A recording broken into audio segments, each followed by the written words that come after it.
Hey everyone, welcome to the Digging Deeper podcast. We are so glad that y'all joined us here today.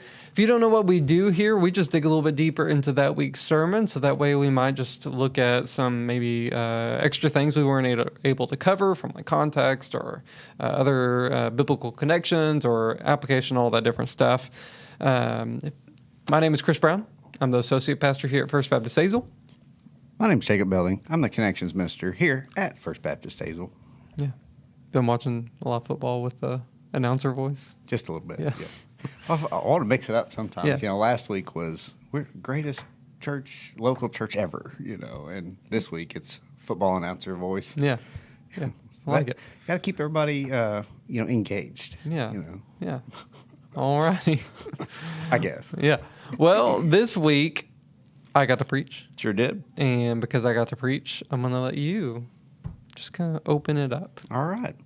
So this week, Chris Brown over here preached about Jesus. I prefer Pastor Chris. Oh, excuse me.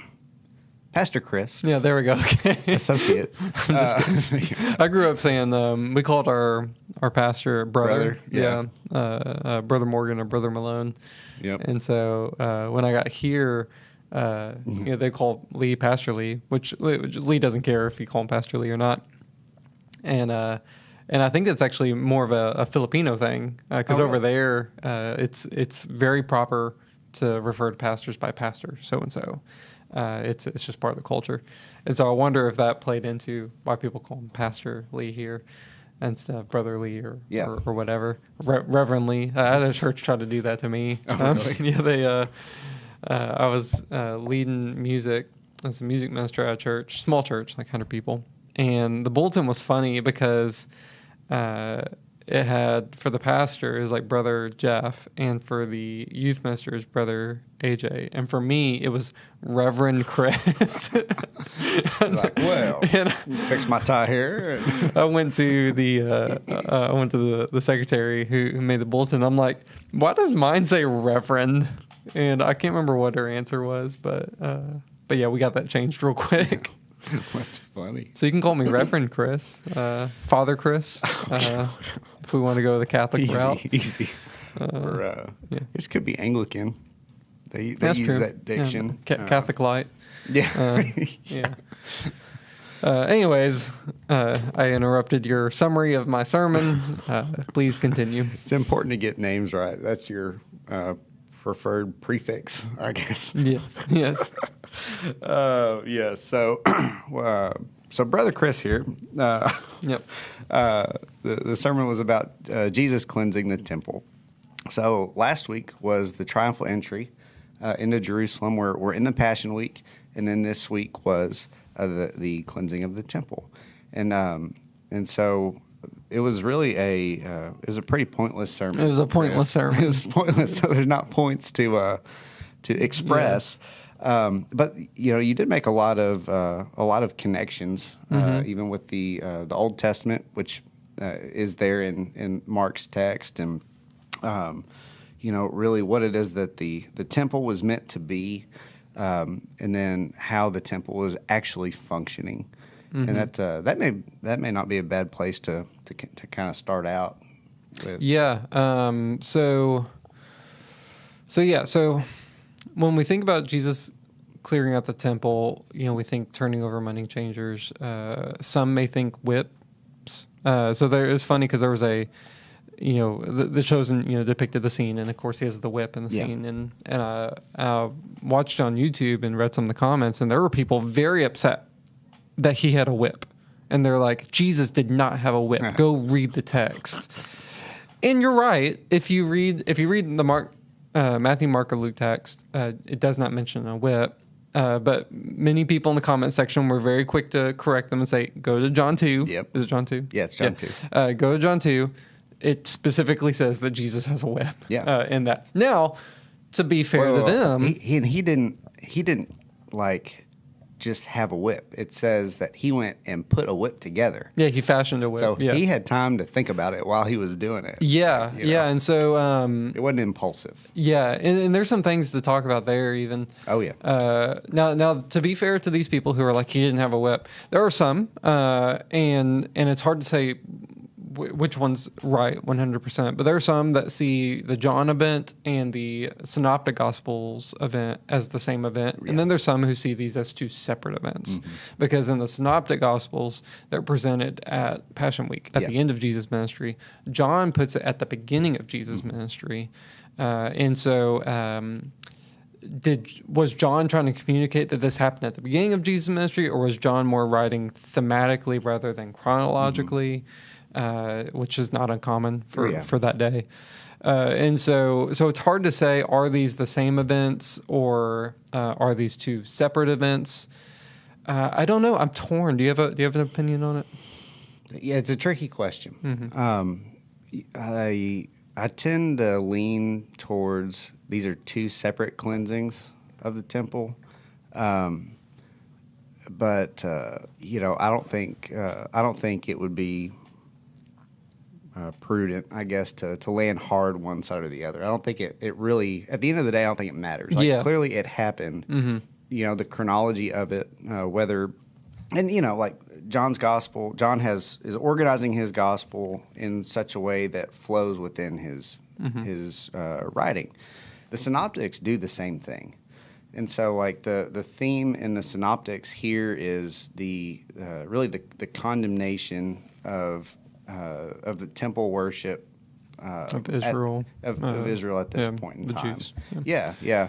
And so, you know, the themes fit well within the synoptics, and the theme fits well within John's gospel. Yeah, because and that's where, so pros for this being two separate events, they're described very differently. Yeah. So in the synoptics, they're all described very similarly.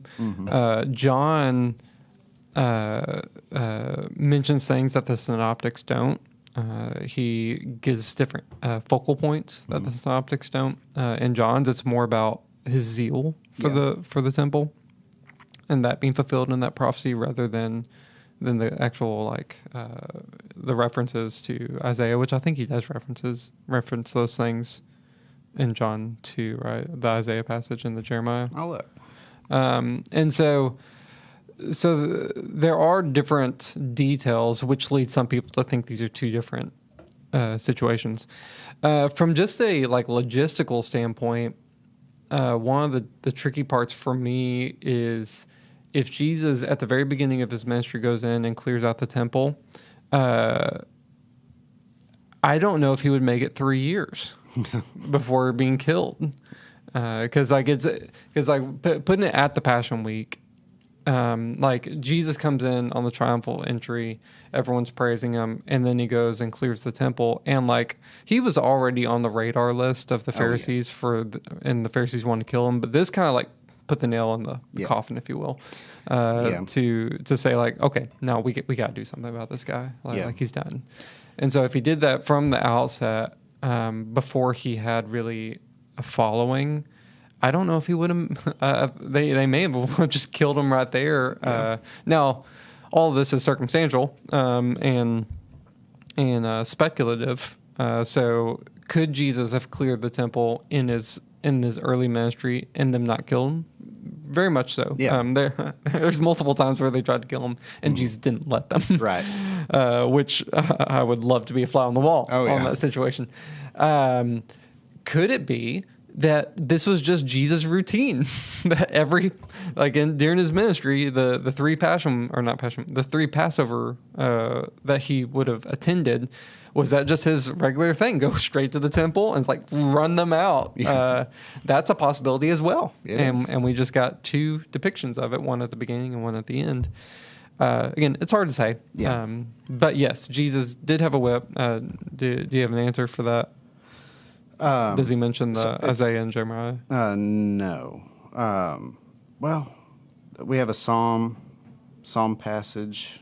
I'm not seeing the Jeremiah or Isaiah. Yeah. So that's a pro, and these are different events. That the subject matter is so different. Yeah. that it would lead people to think these might be two different events. Yeah, and they the Jews ask him in John's account, hey, what sign do you show us for doing these things? And Jesus says, destroy this temple, in 3 days I'll raise it up. Yeah. Now, a pro to them being the same event is Jesus does say something very similar to that. Yes. In the Synoptics, it's just a little bit later. Correct. Yeah. And so it's all about the organization of each gospel, the respective gospels. So, I think at the end of the day, clearly there was at least one temple cleansing, potentially multiples. They seem in even in John's gospel, in both of them, they ask him that question, right? Like, hey, you're causing you're causing a scene here. Tell us about by what authority are you doing this? And so they seem to be at least somewhat open to hearing. But it's funny in it's New Testament 1 class that I took.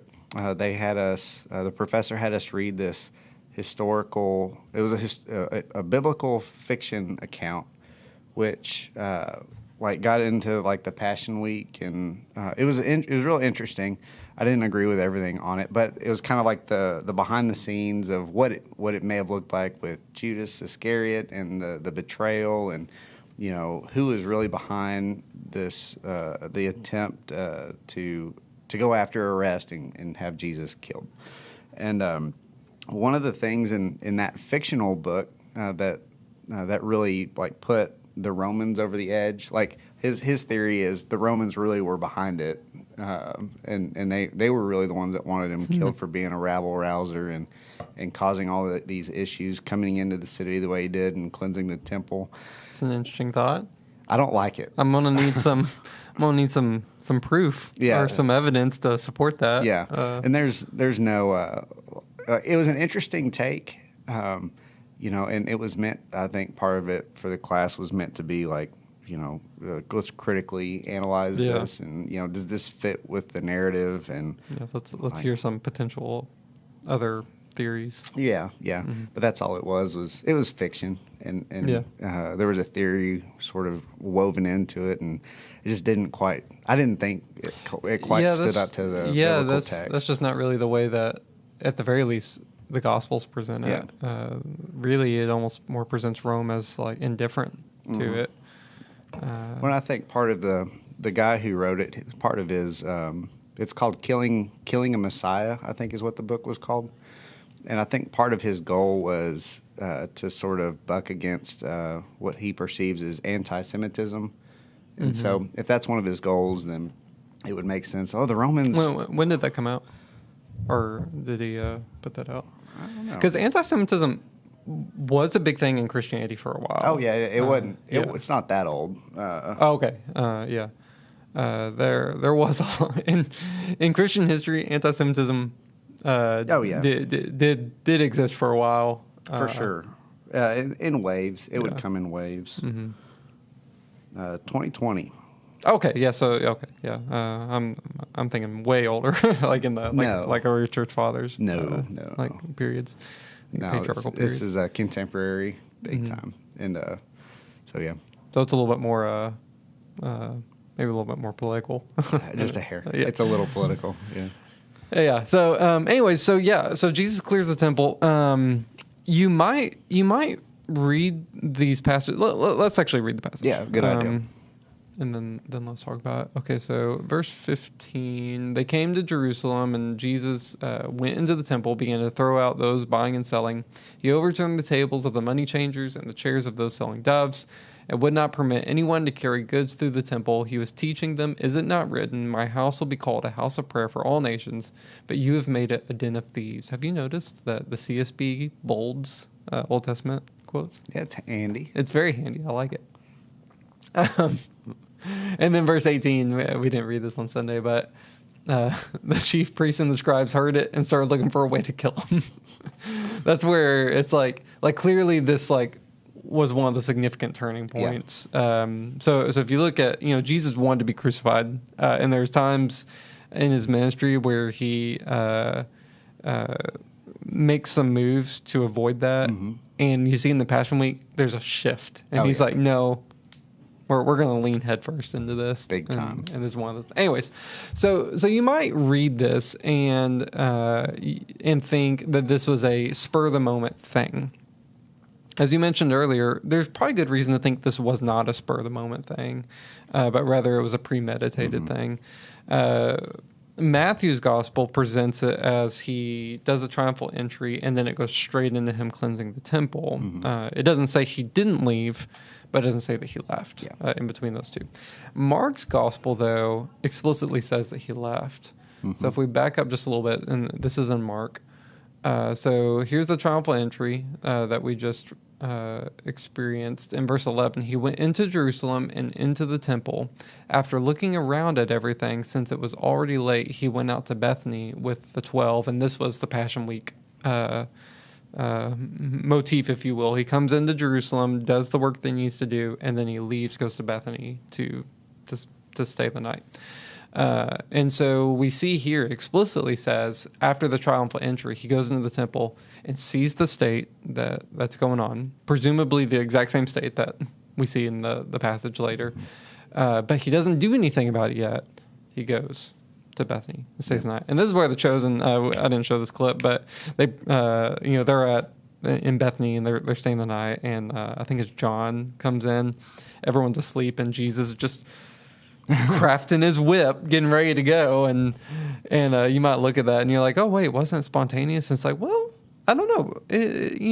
I think he knew what he was going to do. Now, did he go home and craft a whip, or did he do it in the moment? I don't know, but yeah, I would lean towards it's premeditated. Oh yeah, yeah, which is important from just a response outlook, is that Jesus, even in his righteous anger, is not uncontrolled, like loses temper anger. Yep. It's a premeditated, controlled expression. Correct. Yeah. Yes. Yeah, and that's important for sure. I mean, Jesus turning over tables and running around with a whip doesn't, like you mentioned, doesn't usually sit well with people that aren't as familiar with the text, right? Whether it's the John text or the synoptics. People either love it or they hate it. Yeah. And, this is one of those texts that it's almost like a proof text for when people don't like something and they want to like anarchy. Oh, yeah.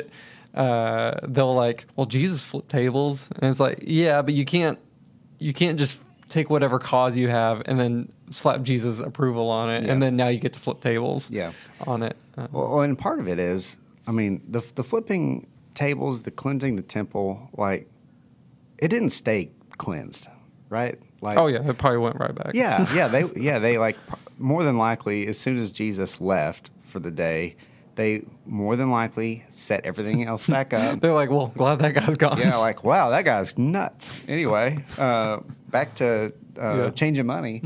And so, this was not a permanent cleansing, but here in Mark's gospel, one of the details is, okay, Jesus, you get the triumphal entry, he leaves for the day. On the way back, he's hungry. And so, oh, look, there's a fig tree right here, right? And we have this imagery of the fig tree. The fig tree is representative of Israel. Yeah, it's very normal Old Testament language. Yeah. For Israel. Super common. Yeah. He looks for fruit. There's no fruit, so he curses it. Yeah. It's which sounds sounds weird, out of left field. Yeah, if you don't know the context, you're like, what is going on here? This poor tree is cursed by God for not having fruit. It's like, man, Jesus is having a bad day. He just cursed that fig tree, and now he's going in and flipping tables. Yeah, that's right. but the whole point, right? The point is these are to be taken together. Yes, and actually, Mark's gospel sandwiches it together. Oh, yeah. And so here's some of that background context that we don't get to cover on Sunday that you guys get to. I teed you up. Okay, here we go. Go ahead. Yeah. So we covered on Sunday. Jesus Jesus' triumphal entry into Jerusalem, and then the cleansing of the temple. However, like you said, there's a passage in between that. We've got this barren fig tree is cursed, and then there's a passage after that. The barren fig tree is withered. if you just read it and you don't have any context to what's going on, this seems rather odd and weird. There's this funny like meme where like it depicts like Jesus or this scene as like a comic, like anime comic book. And it's like Jesus just walking up and like he has like the thought, oh, I'm hungry, sees the barren fig tree, and he's like, yeah. Just like attacks it. Starts anyway. punching the tree. Yeah. So it's weird. Let's read it just to get the context. The next day they went out from Bethany. So this is after the triumphal entry. He was hungry. Seeing in the distance a fig tree with leaves, he went to find out if there was anything on it. When he came to it, he found nothing but leaves, for it was not the season for figs. He said to it, may no one ever eat fruit from you again. And his disciples heard it, which again like makes me like think, what were the disciples thinking in this moment? They're like, all right, guys, let's not do anything to make him mad today. Jesus is under a lot of stress, you guys. Let's we need to back off. It's like when your kids push the parents just a little too far and they realize they're about to break them. They're like, maybe we should back off a little bit. Exactly. My kids have not found that line yet. So the barren fig tree is cursed. It seems like a random event. Then Jesus goes in, cleanses the temple. And then afterwards, verse 20, early in the morning, as they were passing by, they saw the fig tree withered from the roots up. So this is the same fig tree that Jesus cursed. Then Jesus remembered and said to him, Rabbi, look, the fig tree that you cursed is withered. And then he says a few things. But what's the point of this? Because there's clearly the fig tree is cursed and then the fig tree is withered. There's a point to that. And the point, when you tie it to the Old Testament language, is this, that the Old Testament is basically the story about how God redeemed Israel to be his chosen people and to serve a purpose, to serve him only and to share him with the world. And they did the opposite of that. They didn't serve him only, they served other gods, and they didn't share him with the world, they hoarded it to themselves. And so basically, if you read the Old Testament, it is like, especially after like Joshua, really it starts like heavily into Judges is where it really starts heavily. But even in the rest of it, it's there. There's glimpses of it. But really, almost the entire Old Testament is this negative portrayal about how Israel's not living up to what they're supposed to do. Yeah. And most of the prophets in the Old Testament, like Isaiah, like Jeremiah, is not positive towards Israel. It's very negative towards Israel, how they have turned away from God and not fulfilled their purpose, and that God is going to eventually, through the hardening of Israel, bring about his redemption through Jesus. And here we have almost like the final fulfillment of that, like the final, like the declared dead statement. And so you have this fig tree, which is representative of Israel in the Old Testament, very common language, and Jesus sees it is not producing fruit, very normal language, again, in the Old Testament and in the New Testament, as like living out what God is calling you to do. And so you have the fig tree, representative of Israel, no fruit, representative, there's no good works coming out of them, and Jesus declares it cursed, and then afterwards it's withered, showing it's dead. Yeah. So what's the significance of that in this context? Yeah. So sandwiched right in the middle is the cleansing of the temple, and so what we see, these are two very symbolic actions, right? And they're closely tied together. So Israel's not bearing fruit. Looks like they ought to be, but they're not. So Jesus goes in to the temple. What does he find there? He sees people being swindled. We see people looking to take advantage of others that are simply there to worship, to take up space in the court of Gentiles. And the list goes on, right? So the fruit that God is looking for is for his house, right, in part at least, to be a pure place of worship in such a way that God has commanded. They didn't live up to that, and so they're cursed. So the tables being flipped over and things is also pointing forward to the destruction of the temple in 70 A.D., circa 70 A.D. So Yeah, which Jesus mentioned directly after in John 2, and he mentions, depending on how you read it, within the same kind of context in the Synoptic Gospels. sure. Just a little bit later, there's some more conversations that happen between it. Yeah, we don't want to play spoiler if Lee's going to take that one, but there is a pretty clear connection. Like it's within the same context of Jesus declaring the temple being destroyed, and not only the physical temple but his body as well, destroyed and raised up. There's clear connection points in the same context as the clearing of the temple. Right. Yeah. So the old covenant is being fulfilled in Christ. There's not a need anymore for this physical temple, in part because the old covenant in and of itself was not sufficient. Right. It was always pointing towards Christ, towards the new covenant, and so. We see this pretty clearly, right? There's no fruit. They are not treating the worship of God properly, and so God's going to bring judgment on it. And on top of that, they reject the Messiah. All these things are in play in this passage. Well, and I find it interesting. So if you look in the Old Testament, where like there was two functions of Israel: serve God alone and share God with the world. And they did both of those wrong. Generally speaking, yes. Served other gods, and they hoarded it from the world. And you see in the temple the exact same thing happening. What's the point of the temple? To serve God and to mediate His presence. To mediate His presence to the world. What do you have? They're serving themselves and their money and their greed.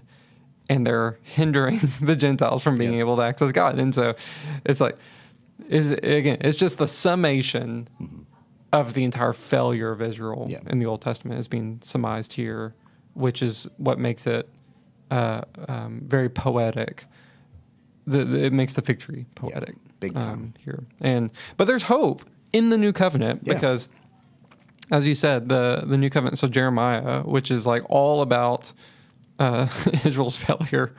At the end of Jeremiah, God says that He's going to bring about a new covenant, and He's going to write the law of God on our hearts. And He's talking about the Spirit coming in. And so, like before, like you didn't have the Spirit. Like it becomes very clear through Israel that man cannot do this on their own.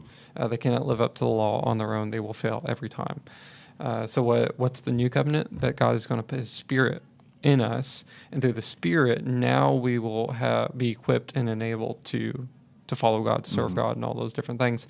In the Old Covenant, God's people broke the Old Covenant. Right, the New Covenant can't be broken. Yeah, which is huge because it's fulfilled in Christ. Yeah, which is great for us. Yeah, it's great for us. Otherwise, we'd mess it up too. Yeah, but we even get glimpses, even within this fig tree analogy or symbolism, that the fig tree was cursed and withered. But then later on in the Olivet Discourse, when Jesus is talking about the end times and how can they know when all of this stuff is going to happen? He says, look for the season. Like if you remember, like right here, it says, boom, fig tree is cursed. Yeah, there it is. So he said,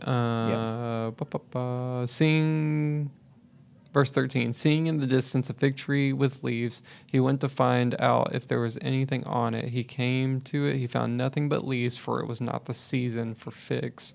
And then later on, when Jesus is doing all of it discourse, and they're like, hey, when is all this going to happen? When are we going to see this like fulfillment come of what you're doing? And he says, look for the season that when the fig tree softens and begins to produce fruit. Now, there's a variety of interpretations on what that means. But bare minimum, what it means is this fig tree that is cursed is going to start to produce fruit. Now, if you take a dispensational approach, then you're going to say, oh, it's ethnic Israel that was cursed, and then it's going to be ethnic Israel that's going to produce fruit. If you take a more kind of covenantal approach, then you're going to say ethnic Israel isn't Israel, that even in the Old Testament, Israel is God's people, and that while God's people in the Old Testament largely failed, through the Spirit, his church, Israel, is going to produce fruit out of that. And you're going to see that in the New Covenant. But either way, he got, again, depending on interpretation, kind of comes full circle back to this fig tree moment. For sure. Yeah. Yeah, there's a lot there. And but that's one of the things Mark in particular does is that sandwiching that you mentioned. So it's like we have two bookends, like the bread and then whatever's the meat, helps to, they all help to interpret each other. But usually you look towards the middle for like what's the main idea or what's the main point. Yeah, very much. So there's there's some hermeneutics for you. Yeah, some hermeneutics. So there's a lot else to talk about in this. We won't belabor it because the sermon I covered a lot of the background context. Was there anything that was surprising to you about the background context on that? I'll share one for me. Yeah. It was Caiaphas. Caiaphas was the one that moved the temple into it. I didn't realize it was that recent of an event. Yeah, and I wrote a question for you on that. Was it Josephus that tells us that? I don't think it was Josephus. Really? At least when I read about it, they didn't mention Josephus by name. Now, it could have been Josephus. Yeah. It would make sense that it's Josephus. Yeah. Like, who else would care? Right. And have it survive? Yeah, and there's a whenever people or whenever people reference that, and I saw multiple people reference it was Caiaphas that did it. There was always a disclaimer of like according to tradition. And so I don't know if there's any like primary firsthand accounts that happened, or if it was like a second century, third century account that said it was him. So there's a little asterisk there on that. Yeah. Yeah. It's funny you brought that up because I'm sitting there listening and I'm like, I need to ask him give me a source, Chris. Give me. No, I wouldn't be in that critical. Just I was just curious. If it was Josephus. Let's ask ChatGPT. See what it says. I also liked, your Jesus having righteous anger versus the idea that Jesus is my boyfriend kind of thinking. I thought that was fun. It made me laugh.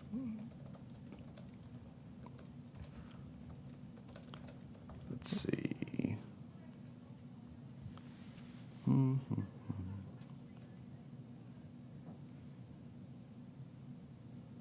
See what the... It's saying it was Jose Rabasa. Does it give a date? Let me see. You mean Josephus isn't the only one that wrote about stuff? Wait.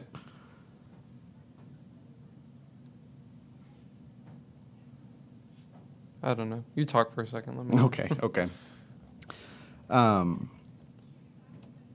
So, oh man. A couple of other things about the sermon, is how they, you even mentioned that they were expecting a military Messiah to come in, and their expectations were definitely not met. I think, and that was one of the things about the application points. I'll talk about application a little bit while you're doing that.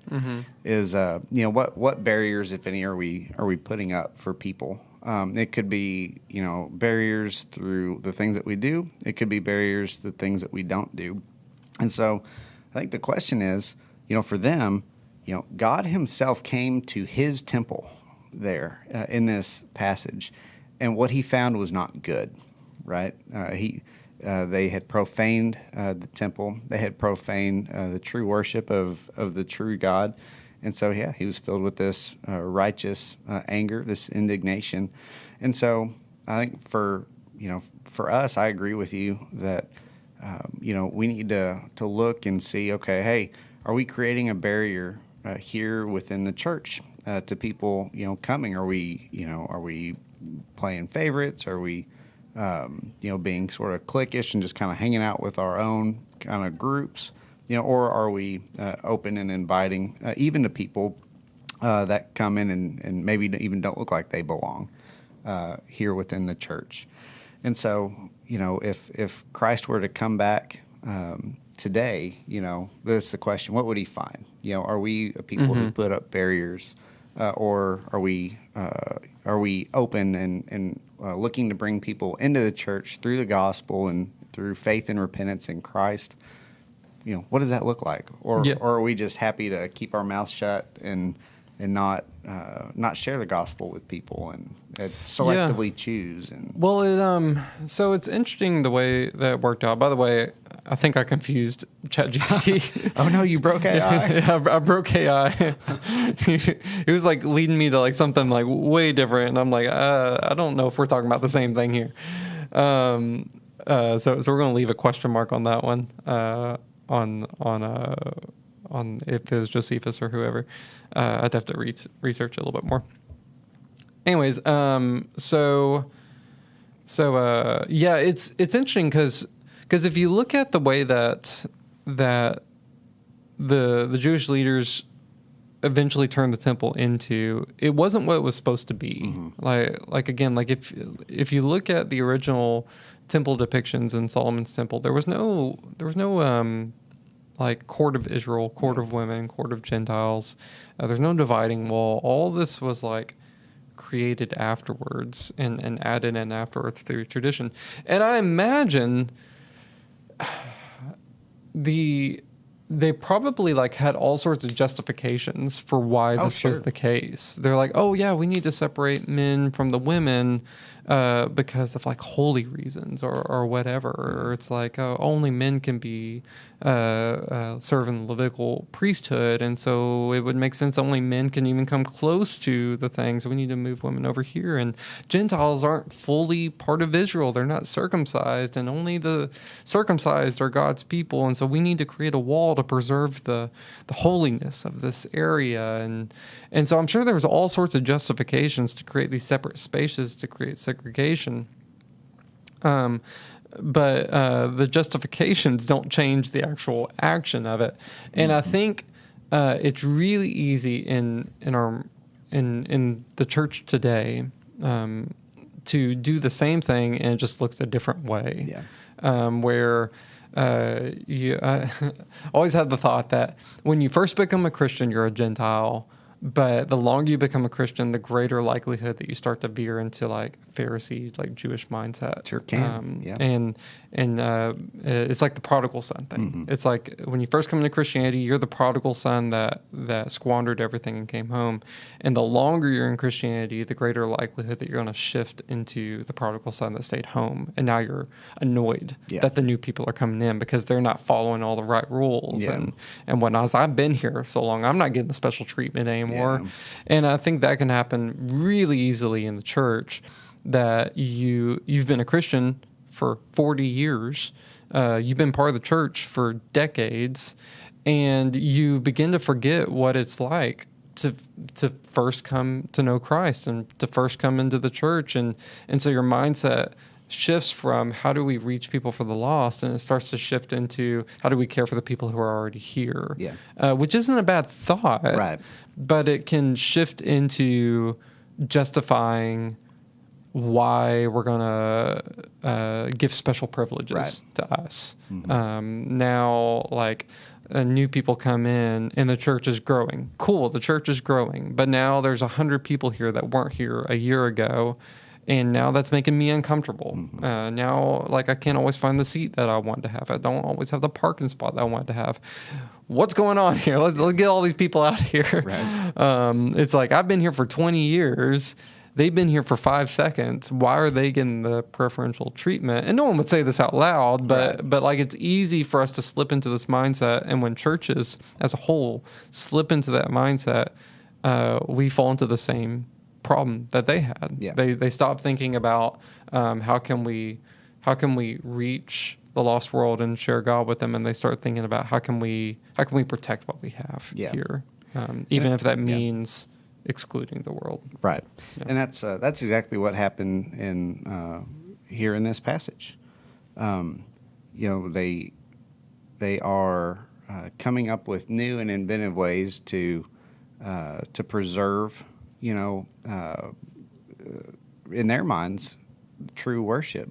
The problem is, and I think it gets to the regulative principle of worship. God didn't command them to do that. Yeah. That's nowhere near. And I think that's really important. That's a really important thing, because sometimes it's because like it's the temple, and you see all of these like temple commands in the Old Testament is very meticulous, especially the Ten of Meeting is very meticulous what God wanted, and so you see the way that this was set up, and you just presume, oh, this is what God wanted. Yeah. And that's just part of the Old Covenant, and the New Covenant's different. And then so it's very important to distinguish, no, right, this is not what God wanted. They have distorted what God intended. Big time. So it's, anytime that, there's any sort of worship that it's like you think, oh, this is a great idea. It's like, well, it's not called for in Scripture. God didn't tell you to worship him that way. It's like, should throw a red flag, for sure. Yeah. And I mean, it's part of what led to the destruction of the temple.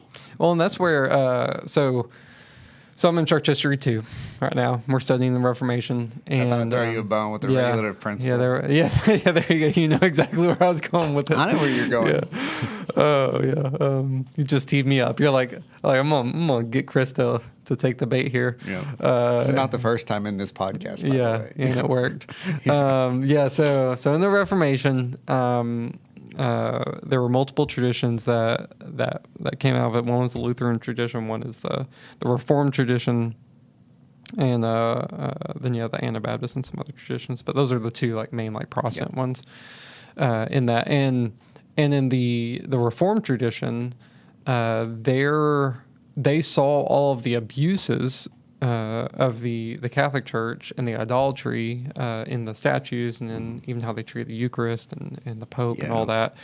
And they were like, this has become such a distortion on what was originally intended that they swung the pendulum real hard, and they said, we see this time and time again where God instituted something and it gets distorted slowly but surely. So they created the regulative principle, is what's known as, where if it is not explicitly commanded in the Bible, then we don't do it. Yep. Right? Yep. And so they don't have pictures, they don't have icons, they don't have imagery, they don't have instruments in their worship, because even though they may mention instruments in the Old Testament, there is no New Testament prescription of instruments. It only says that they sang.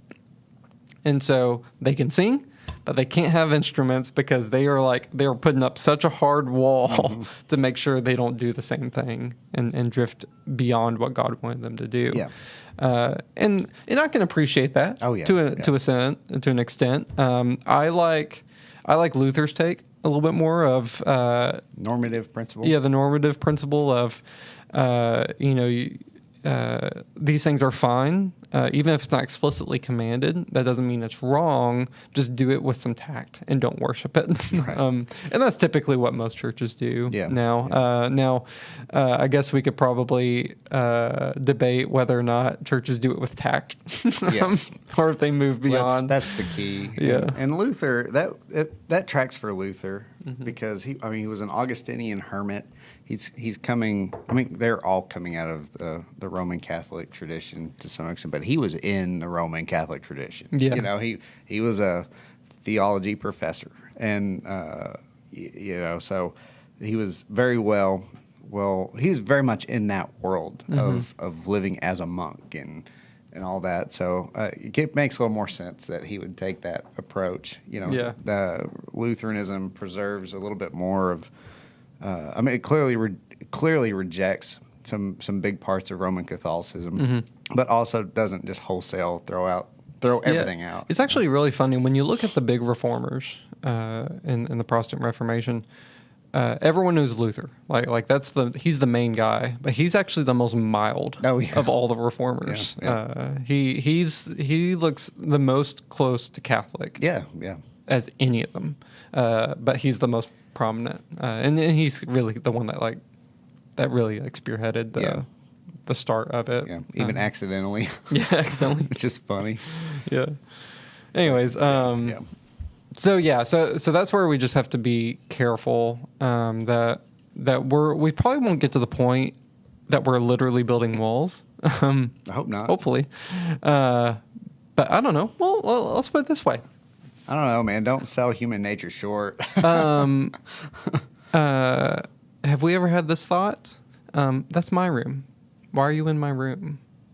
That's where my class meets. Mm-hmm. You can't use my class.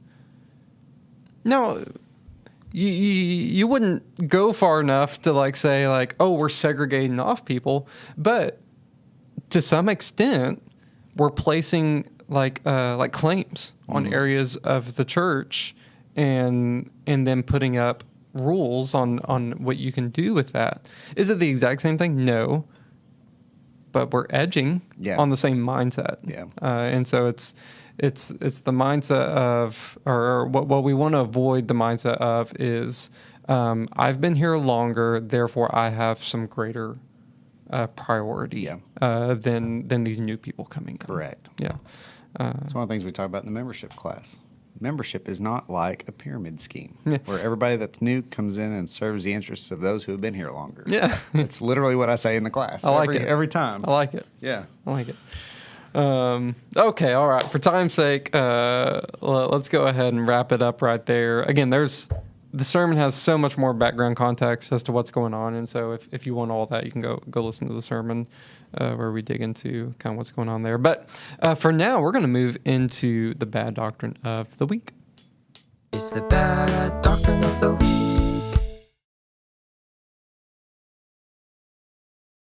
Sorry, here we are. I forgot to switch back over.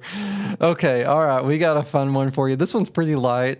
I don't think we'll have a whole lot to discuss, but as I've said before with other ones, this is not a parody account. This was not taken out of context. This guy right here, I can't remember his name, Jonathan something. This guy right here posted this video himself on his own account.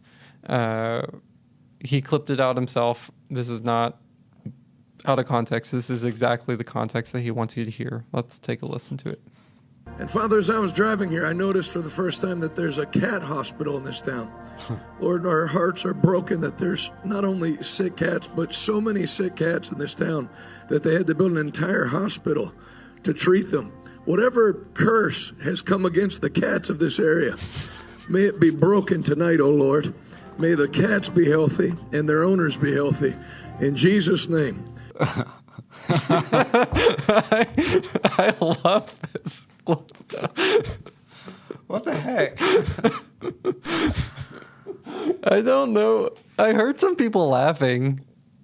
Was he trying to be tongue in cheek? I don't know. It doesn't sound like he's trying to be tongue in cheek here. Well, if he clipped that, Yeah. that means that there's no other context. Yeah. It's during a That's just fun. It's so funny. I don't know. Do you have thoughts? It has nothing to do with sick cats. Yeah. Absolutely nothing. Pet hospitals.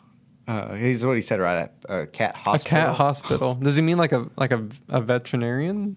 No, there are like pet hospitals. Oh, that there are? exist. Oh, Yeah. okay. So there's vets, and if you don't know the difference, this can save you a lot of money. Mm-hmm. A vet, right? You go to for like your rabies shot, or if there's something that's going on. If you want to spend like 3 to 5 times more money, go to the pet hospital instead. Mm-hmm. And every single time, every single experience I've had with my dogs or other people talking with me, context. There's one time there's these people that came and got a puppy from me, and they go to take him to the vet, right, to get the next round of shots, rabies shots, and like 3 weeks later they call me and they say, hey, or 3 or 4 weeks later they go, hey, we can't afford a dog. Can we bring him back? And I'm like, yeah, I mean, you could afford him when you came and got him, sure, bring him back, no problem. And so they bring him back, and then they bring this folder, and it's like full of vet bills. They wanted to do like this blood test and that blood test, and all, like the shots were like I said, 3 to 5 times what they should have been. and it's like because they went to one of the pet hospitals instead of like go find a country vet. Like, come on, man. Like, and Go find the people set up on the side of the road. yeah, exactly. What's that place here? O'Reilly's. Oh yeah, They have like a pop-up animal clinic. Yeah, like okay, a step above that, sure, but like if you want to spend money, go to the pet hospital. So like a specific hospital for cats. Like all I see is a money grab. That's all I see. Yeah. On that. Yeah, I just found it funny that that he's like He's praying for the cats. well, not just that he's praying for the cats, because okay, I think God does care about our day-to-day lives. Yes. Yeah. And I think there is room that you can have a special relationship with pets. I think that's a grace of God that's given to us. As long as you don't replace humans with that, I think we're in fine territory. I think the garden in Genesis 2 makes that clear that Adam was alone, and no matter like through all the animals through the land, it did not fulfill what humans are supposed to fulfill. And so as long, I think you can have great deep relationships with pets, and as long as you don't replace human relationships with those pets, I think we're in fine territory. Yeah. And I think God cares about that. And so if you have a sick pet and you want to pray for that sick pet, I don't even have a problem with that. It's fine. It's fine. If my cat got sick, I would maybe praise more than pray. No, I'm just kidding. I love you, Kodiak. You do annoy me at times. But so I don't think that's the problem. It's the then equating it with there were so many sick cats in this town that now there has to be a cat hospital. There was a curse that has come upon the cats. We need to pray to lift the curse off the cats. That's where I'm like, what is going on here, man? Oh yeah. It's funny. Yeah. I love the logic, the flow of logic on that is great. Yeah. They had to erect a cat hospital. Because many cats. There must be a curse. There must be a curse. Like some business owner is like praying curses down on these cats. So they'll all we need to identify the name of the demon that is oppressing and deliver these cats from this demon oppression. You know, it was probably the cat hospital people that are calling down curses on the cats. So profit. They've got the motive. Yeah. Yeah. I've never heard of that. I'm going to look that up. Cat hospital. A cat hospital. I don't know. Yeah. I don't know, man. Anyways, I saw that one this morning and I'm like, we've got to talk about this. Anyways, well, you got any final thoughts? Are there cat hospitals? There are cat hospitals in DFW. We need to pray to lift those curses, man. All right. That's funny. Before we digress too much, we're going to go ahead and wrap this up. We are glad that y'all joined us for this week's episode of Digging Deeper. We will see y'all next time.